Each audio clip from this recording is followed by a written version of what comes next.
دا هم بشپړ خبرونه. د اسلامي امارات د بهرنیو چارو وزیر امیر خان متقي په کابل کې د بندیانو په چارو کې د امریکا د ولسمشر ځانګړي استازي آدم بولر او د افغانستان سولې لپاره د امریکا پخواني ځانګړي استازي زلمي خلیلزاد سره کتلي دي. د بهرنیو چارو وزارت اعلان وکړ چې دواړو لورو په دې لیدنه کې د دوه اړخیزو اړیکو پراختیا، بندي وګړو او د پانګونې د فرصتونو په اړه سره غږېدلي دي.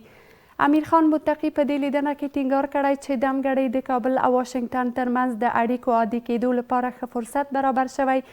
د خبرپاڼې پر بنسټ ښاغلي بولر هم ویلي چې هیواد د خلکو انتخاب ته درناوی کوي او نه غواړي پر افغانانو څه تحمیل کړي.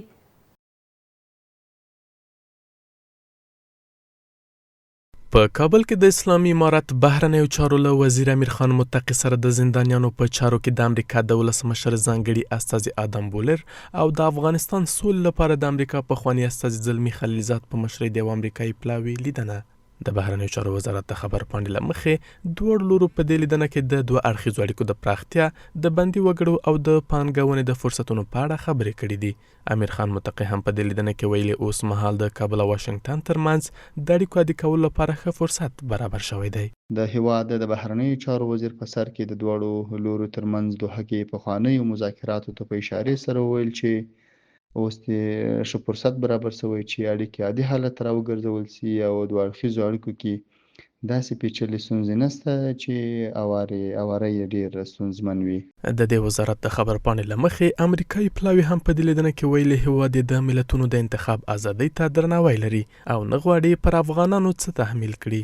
د امریکایي پلاوي مشر دغه رازیاته کړې چې هیواد د ملتونو د انتخاب ازادۍ ته درناوی لري او نه غواړي چې پر افغانانو څه شی وتپي.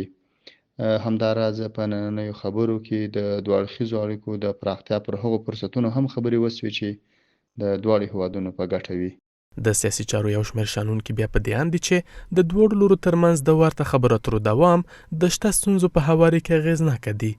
این گفتگوها در جهت کاهش بی‌اعتمادی و ایجاد تعامل سازنده میان واشنگتن و کابل از اهمیت خاص برخوردار می باشد و می تواند زمینه ساز همکاری های بیشتر در آینده گردد. تفاوت نظری که میان امارات اسلامی افغانستان و ایالات متحده آمریکا هست نقاطی وجود داره که باعث میشه دو دولت با دیگر تفاوت نظر داشته باشند. موضوع زندانی ها و موضوع مختلف سیاسی باعث میشه که این نشست ها تاثیرات مستقیم داشته باشند. په دغه لیدنه کې دواړو لورو دغه راز ټینګار کړی چې د ګڼو موضوعاتو په اړه به خبرې اترې دوام ولري. د پناه غوښتونکو چارو کې د ملګرو ملتونو سازمان عالی کمشنري په وروستیو اونیو کې له پاکستانه د کډوالو د شمیر له زیاتېدو خبر ورکوي. دغه بنسټ په خپل تازه راپور کې ویلي چې د سپتمبر میاشت یوازې لومړۍ اونۍ کې نږدې 100,000 تنه له پاکستان څخه افغانستان ته راستانه شوي دي. هممهاله د کډوالو چارو وزارت وایي د راستنېدونکو کډوالو لپاره عامه خدمات په تیره بیا میشتغالو کې لنډمهاله سرپناه په پام کې نیول شوي دي.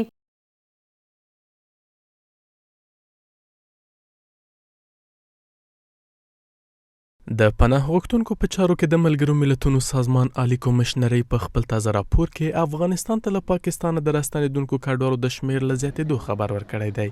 د دې راپور پر بنسټ یوازې د سپتمبر میاشتې په لومړۍ اونۍ کې نږدې 100,000 تنه پاکستان څخه افغانستان ته ستانه شوي دي چې ظرفیتونه یې تر وروستۍ کچې رسولي دي. د پناه غوښتونکو په چارو کې د ملګرو ملتونو سازمان عالی کمشنري کډوالو څخه ملاتړ لپاره د 258 میلیون ډالر غوښتنه کړې ده.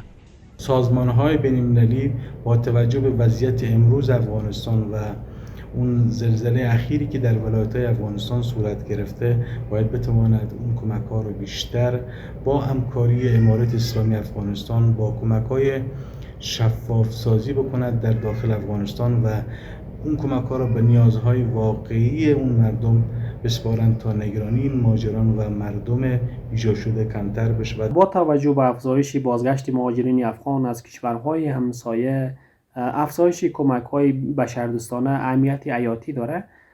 این برگشت کنندگان اغلب بدون امکانات اولیه مانند سرپناه، غذا، خدمات صحی و آموزش به کشور برمیگردند. بل لور ته له ګاونډیو هیوادونو څخه د راستنېدونکو کډوالو د شمېر زیاتېدو سره د کډوالو وزارت دوی ته د عامه خدمتونو وړاندې کولو څخه خبر ورکوي. د دې وزارت مسؤلین وایي چې راستنېدونکو کډوالو لپاره لنډمهاله سرپناه، د نغدي پیسو ویش او خوراکي او غیر خوراکي مرستې په پام کې نیول شوي دي. دغه راستنو شویو مهاجرینو ته په موقتو کمپونو کې له میشتېدنې او د خوراکي او غیر خوراکي مرستو نورو عامه خدماتو ترلاسه کولو سربیره له 4.5 میلیارده افغانیو زیاتې نغدي ویشل شوي، د ترانسپورت زمینه ورته برابره شوې او په باعزته توګه خپلو ولایتونو او سیمو ته لیږدول شوي دي. له دې سره تر دې وړاندې د اسلامي امارت چارواکو او بېلابېلو بنسټونو له ګاونډیو هیوادونو غوښتي دي څو د افغان کډوالو جبري ستنولو څخه ډډه وکړي او د دوی د داوطلبانه راستنېدو زمینه دې برابره کړي.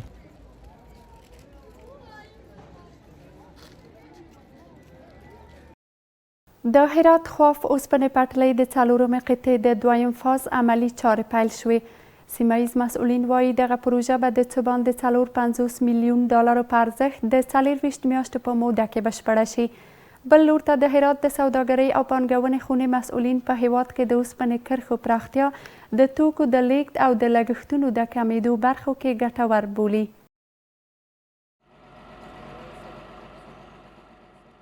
د هرات خواف اوسپنې پټلۍ د 4مې قطعې د 2یم فاز عملي چارې پیل شوې.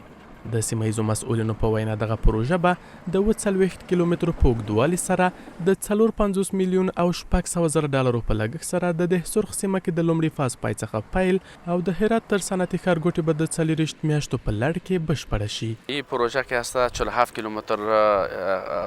کیلومتر طول داره.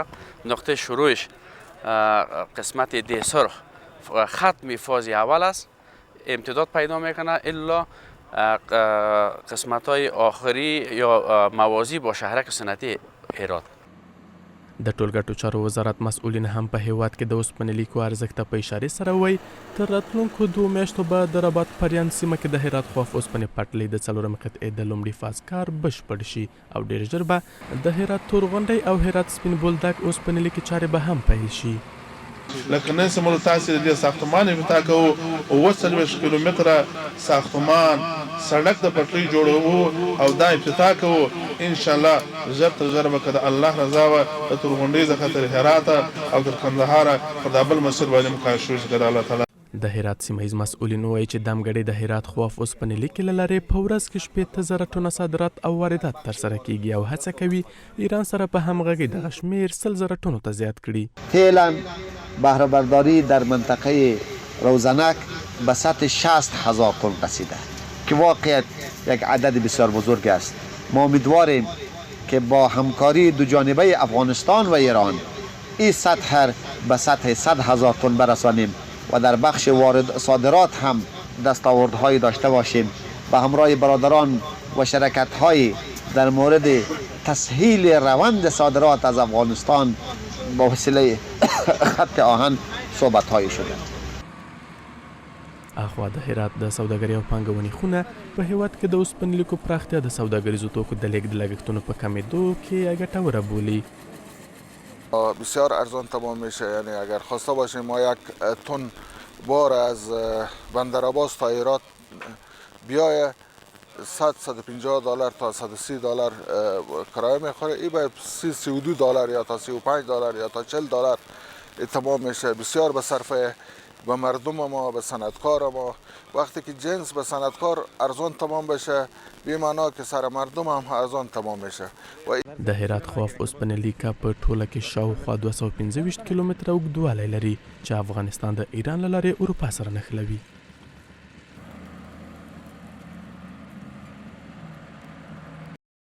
په بلخ او سمنګان کې د 3 جلا ترافیکي پیښو له امله 11 تنو ته مرګ ژوبله اوښتې ده.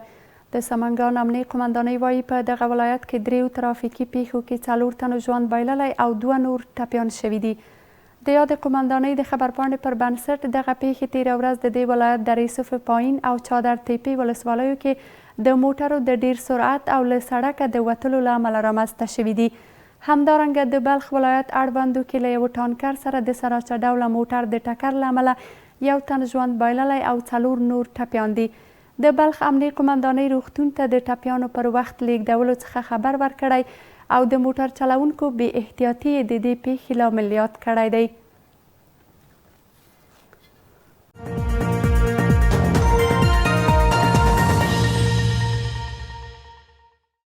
په آرزو کې د خبرونو دوام ته ښه راغلاست. په افغانستان کې د خوړو نړیوالې برنامې او د اقتصاد وزارت چارواکو په یوه لیدنه کې اړمنو ته د بشري مرستو د بهیر پر چټکېدو ټینګار کړی دی. دین محمد حنیف په دې لیدنه کې د بشري مرستو د دوام، د کاري فرصتونو رامنځته کېدو او د افغانستان د اقتصادي ځان بسیاینې په موخه پر پراختیایي مرستو د نړیوالې ټولنې د پام ورټولولو غوښتنه هم کړې ده. د اقتصاد وزیر همداراز د هیواد د اقتصادي خصوصي برخې د ننګونو هوارېدو او په هیواد کې د بهرنیو پانګونو راجلبولو لپاره د بندیزونو لرې کېدل او د افغانستان د ارزي شتمنیو آزادېدل مهم ګڼلي دي.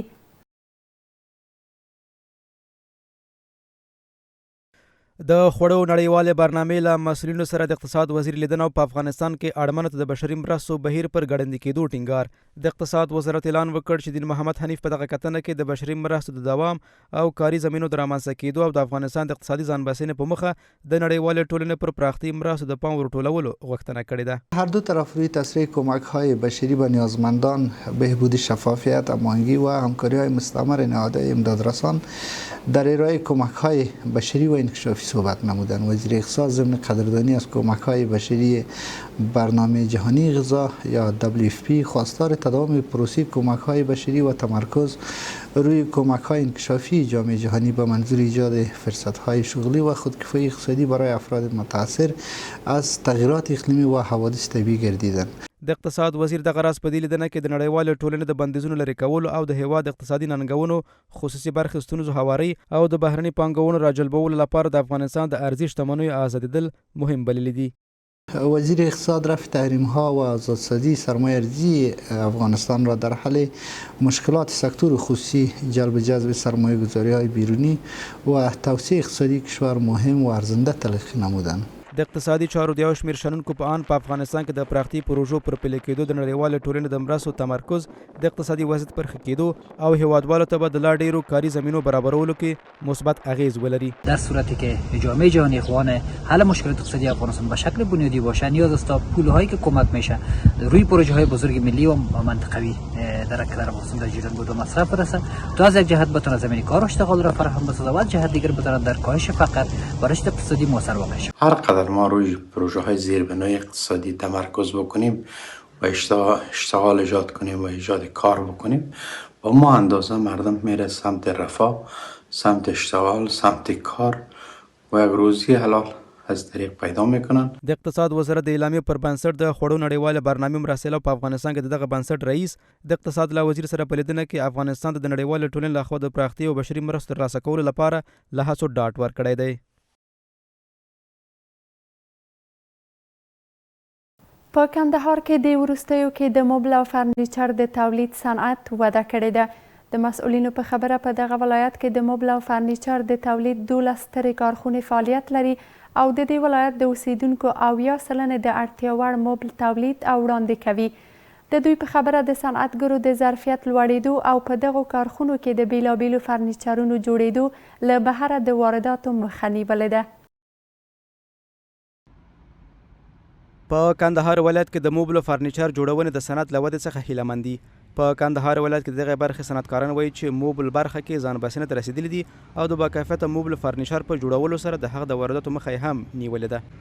د دوی په خبره د موبل فرنیچر په تولید کې وړتیا لري او د کندهار سربیره خلک په نورو ولایتونو کې هم د دوی تولیدات خوښوي. موږ د کندهار په ښار کې ولسوالیانو ته مستو او ولایتو ته لکه کلات، هلمند دغه ولایتو ټولو ته استو. پخوا فرنیچر تاسو ته معلومه وه چې چین و ایران و پاکستان و دغه ځای سره راوړل کېدی. کله چې به راوړل دلته بیا به مات سو، ارزښت به د لاسه ورکوي، نو قیمت به هم ګران و. نو اوس یې موږ خپله دلې جوړوو. کیفیت یې ډېر ښه کیفیت دی. ګټه یې دا ده چې مخته موږ د چین څخه دغه شیان راوړله، کیفیت یې کمزوری و، او اوس چې په خپل هېواد کې جوړوو په ښه کیفیت سره یې جوړوو. په همدې حال کې د کندهار د صنایع او قانون خونې مسؤلین وایي اوس مهال په دغه ولایت کې د موبل فرنیچر د تولید 12 سترې او کوچنۍ کارخونې فعالیت کوي. دوی زیاتوي چې د دې صنعتګرو د تولید کچه تر 80% پورې د دې ولایت د بازار اړتیاوې پوره کړې دي او د وارداتو مخه یې هم نیولې ده.